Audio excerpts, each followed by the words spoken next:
Et la transition est toute trouvée pour passer maintenant à l'entretien avec notre invité de la page culture de ce 20h. Nous sommes en compagnie, je rappelle, de l'artiste ivoirien Assalfo du groupe Magic System, commissaire général du FEMIA, le Festival des musiques urbaines d'Anoumambo. Bienvenue, monsieur Assalfo. Merci d'être avec nous. Merci de me recevoir. D'accord. Alors, la 11e édition du FEMIA referme ses portes, je rappelle, demain dimanche à Korogo, et non à Abidjan cette fois-ci. Non. Alors, le choix n'est pas fortuit?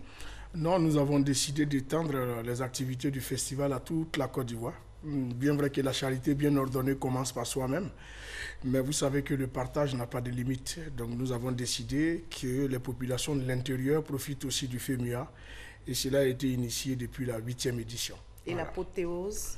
L'apothéose, c'est à Korogo. Voilà. À la fin, vous allez nous dire, vous allez nous donner un peu une idée de ce qui va se passer demain, là-bas à Korogo. La lutte contre l'immigration clandestine est au cœur de ce FEMIA 11. Avant de nous donner les raisons de ce thème et vos propositions contre l'immigration clandestine, nous allons suivre ensemble ce reportage d'Issa Tchonayeo. C'est reparti pour le Festival des musiques urbaines d'Anoumambo, FEMIA. L'ouverture de la 11e édition s'est déroulée à Anoumambo à Marcory, en présence du Premier ministre Amadou Gon Coulibaly, parrain de la présente édition. Cette année, pour des raisons de travaux de bitumage dans le village d'Anoumambo, les spectacles se déroulent à l'Institut national de la jeunesse et des sports, INJS, toujours dans la commune de Marcory.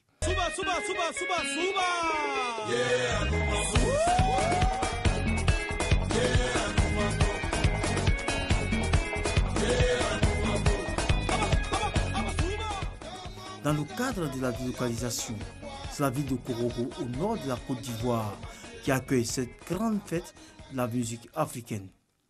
Pendant 6 jours, les jeunes d'Abidjan et de la cité du Poro ont la chance de vibrer avec des artistes d'ici et d'ailleurs. Lokwa Kanza, Soprano, Luxon Pado, Sidonie la Tigresse et bien d'autres artistes sont présents pour égayer les mélomanes. Le FEMIA, c'est aussi le volet scientifique. Cette année, c'est l'épineuse question de l'immigration clandestine qui est au cœur de l'événement. Il s'agit à travers des réflexions de poser des diagnostics et de trouver des solutions à ce fléau qui décime la jeunesse africaine. L'apothéose de la grande messe est prévue ce dimanche à Korogo, dans la cité du Poro. Ce FEMIA 11 est délocalisé. Oui. Ça ne se déroule pas à Anoumambo, le site historique. Pas sur le site historique, parce que Anoumambo est en plein aménagement. Nous avons la chance aujourd'hui d'avoir le bitumage de la voie principale, là où a lieu le FEMIA. Donc nous avons estimé qu'il était important de laisser les travaux se dérouler, parce que notre combat aussi, c'est de pouvoir développer ce petit village.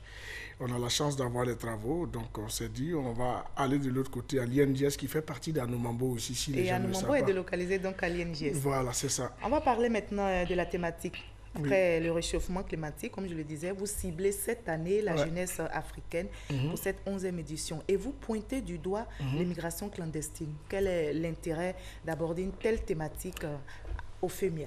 Mais il était très important pour nous de mettre un accent particulier sur le thème de l'immigration clandestine, parce que ça fait couler beaucoup d'encre et salive. Moi, je crois que cette problématique, je crois que les responsabilités sont partagées entre la jeunesse et les autorités. Mais pour trouver des solutions efficaces, il faudrait que ces deux entités se rencontrent. C'est pourquoi, au cours du carrefour jeunesse de cette édition, nous avons estimé qu'il était important d'appeler les institutions de tutelle pour pouvoir discuter avec les jeunes, et de discuter aussi avec les jeunes pour savoir quels sont les problèmes qui les amènent à vouloir partir. Ils disent souvent que l'Afrique ne fait plus rêver, mais est-ce que ce n'est pas à nous, jeunes, de pouvoir permettre à cette Afrique de faire rêver? C'est au cours de ce carrefour jeunesse que nous allons recueillir les attentes des jeunes, savoir ce qui les pousse, et puis pouvoir faire un livre blanc que nous allons remettre au gouvernement ivoirien, pour qui nous avons en qui nous plaçons beaucoup d'espoir, et avons la chance d'avoir pour parrain le Premier ministre du gouvernement ivoirien, à qui nous disons merci déjà. Quand on parlait de responsabilité partagée, c'est quoi? Mais les responsabilités partagées, les jeunes aujourd'hui, c'est vrai, disent que l'Afrique ne fait plus rêver. Quelles sont les raisons qu'ils ont certainement avancées? On a fait un sondage où les jeunes ont trouvé que c'est parce qu'il n'y avait pas d'emploi. Or, à ce que nous constatons, c'est que c'est un problème culturel. Aujourd'hui, en Afrique, on se dit qu'il faut qu'on ait au moins un enfant en France parce qu'on voit l'enfant de la cour voisine venir toujours en vacances. Il faut que nous aussi, on aide notre enfant à partir en France. D'autres croient aussi que là-bas, c'est l'Eldorado. Aller en France, c'est pouvoir mettre fin à ses souffrances. Or, ce n'est pas vraiment ça. Le parcours de Magic System en est un exemple. Et c'est cet exemple Magic System est parti d'Anoumambo. Oui. Et que répondez-vous à ceux qui pensent que vous êtes parti un moment en Europe, vous êtes sorti d'Anoumambo, lieu de galère, vous avez côtoyé des personnes en Europe, peut-être c'est en partie ça aussi le secret de votre succès. Oui, ben, je voulais dire à ces gens-là que nous, on n'est pas parti d'Anoumambo pour traverser le désert ou la Méditerranée. On a cru en ce que nous faisions. Moi, je crois que pour réaliser ses rêves, il faut avoir foi en soi. Quand on n'a pas foi en soi, quelle que soit la destination qu'on prend, ça ne peut pas aboutir. Donc, on veut demander aux jeunes de croire en ce qu'ils font. Et puis, un jour, la France, on peut partir de manière régulière. J'ai dit que même le menuisier peut partir en France s'il fait bien sa menuiserie. Oui, mais de manière régulière. Et revenir aussi comme Magic System le fait. D'accord. Voilà. Alors, donc, vous avez des propositions, certainement, à ces jeunes Africains qui vous regardent, des propositions pour freiner ce fléau de l'immigration clandestine. On a des propositions qui passent d'abord par des valeurs de persévérance, des valeurs de détermination. Mais comme je l'ai dit, les responsabilités sont partagées. C'est pour dire aussi à nos dirigeants de mettre en place des réformes qui peuvent prendre en considération les attentes de la jeunesse. C'est d'ailleurs pour ça que les débats sur le Carrefour Jeunesse sont initiés. Il faut mettre aussi tout en place parce que les jeunes vous diront qu'on a des projets, mais on n'a pas de financement. Les banques ne nous font pas confiance. Les petites entreprises que nous voulons créer n'ont pas d'accompagnement. Donc, avec les autorités, nous pouvons mettre des solutions efficaces en place pour aider ces jeunes à se prendre en charge. Et Magic System, c'est tellement aussi en train d'aider ces musiciens débutants parce que le FEMIA se positionne de plus en plus comme une plateforme de coaching de ces débutants. Oui, c'est surtout une plateforme de rencontre et d'échange qui permet aux jeunes musiciens de rencontrer ceux qui sont déjà expérimentés. Cette année, nous allons mettre en place la scène émergente parce qu'il n'y a pas d'artiste en herbe. Ça, c'est un peu péjoratif de dire à un artiste qu'il est artiste en herbe. Un artiste est un artiste. Un artiste, c'est un artiste. Il est simplement un débutant. Voilà, il est débutant et nous, on dira même qu'il est émergent parce qu'aujourd'hui, il y a des artistes qui vendent des millions de disques, de cassettes, en Côte d'Ivoire qui ne sont pas connus dehors. Il faut permettre à ceux-là aussi de s'extérioriser. Voilà. Alors, votre carrière, votre parcours a été retracé dans un ouvrage écrit par Guillaume Vergès, journaliste au People ivoirien. Oui. Alors, l'œuvre est intitulée Magic System, le mystère Pré-Mégao. C'est ça. Votre parcours a été difficile, vous l'avez dit, émaillé d'embûches, mais Magic System aujourd'hui, c'est beaucoup de distinctions, de disques d'or, de platine. Comment avez-vous fait? Mais cet enseignement se trouve dans ce livre. Moi, je crois que j'ai relu ce livre et c'est comme si je regardais un film qui a été fait sur Magic System, qui relatait notre histoire.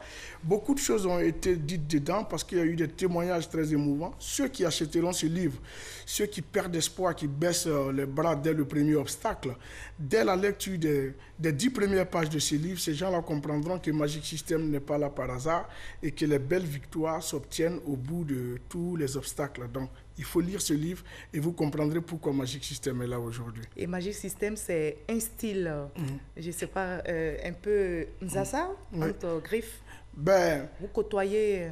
On essaie d'être une courroie entre ceux qui ont peut-être les moyens de décider et ceux qui n'ont pas les moyens. On veut servir d'exemple. On n'est peut-être pas le meilleur exemple à suivre, mais je crois qu'un petit pan de notre parcours peut être copié par cette jeunesse. Il faut que cette jeunesse croie en elle parce que quand on est à Noumambo, c'est seul l'espoir, la persévérance et la détermination qui peuvent nous amener à être là aujourd'hui. C'est parce que nous avons cru en ce que nous faisons et nous incitons la jeunesse à croire. Il faut lire ce livre. La jeunesse comprendra beaucoup de choses. Beaucoup de choses ont été dites sur Magic System, beaucoup de choses ont été racontées, mais c'est seul dans ce livre que les gens sauront la vraie vérité sur la vie de Magic System.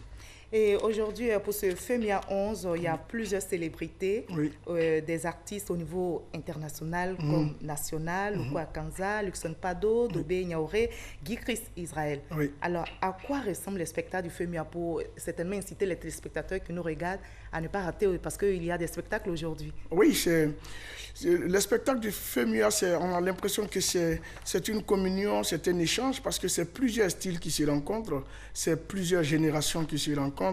On part de Sidiki Diabaté à Lukwa Kanza, en passant par Tigre Sidoni, on passe par Luxon, tout le monde se rencontre. Chaud d'ambiance ce soir. Ce soir, ça va être du feu, parce que on a au programme Lukwa Kanza, soprano, Yemi Alade, Guy Christ Israël, Luxon Pado. Plusieurs artistes qui malheureusement, Désir Champion. Qui a participé également au FEMIA, malheureusement, qui s'en est allé. Quel souvenir vous gardez de lui? Mais c'était un artiste qui était passionné. Je crois que de notre génération, Désir Champion était celui qui était le plus passionné, qui aimait le micro, qui n'attrapait pas le micro parce qu'il attendait quelque chose derrière. D'ailleurs, nous avons eu la chance de collaborer avec lui. Le featuring en Côte d'Ivoire, on n'en a pas fait assez. Mais avec Désir Champion, le premier featuring qu'on a eu à faire en Côte d'Ivoire, c'était avec lui. On a passé de bons moments. Et la dernière fois que j'ai été sur scène avec lui, c'était à Yamoussoukro, lors d'une escale. On s'est retrouvés sur scène, lui, Yodé, Siro et moi. On a fait une belle ambiance, comme si c'était la dernière fois qu'on se voyait. Vos souvenirs que vous gardez de lui, justement, les artistes ne meurent pas. Oui, jamais. Le FEMIA continue. Demain, la clôture à Korogo, ça donne quoi? En 2 secondes. Korogo, attendez-nous, on arrive, c'est pour casser la baraque, parce que là, Magic System dépose ses habits d'organisateur et on monte sur scène pour vous faire plaisir. Merci beaucoup à Salfo, merci en tout cas d'avoir répondu à nos questions. Vous l'avez compris, beaucoup, ce journal est terminé. Merci de votre aimable attention. On se retrouve avec le même plaisir demain à la même heure.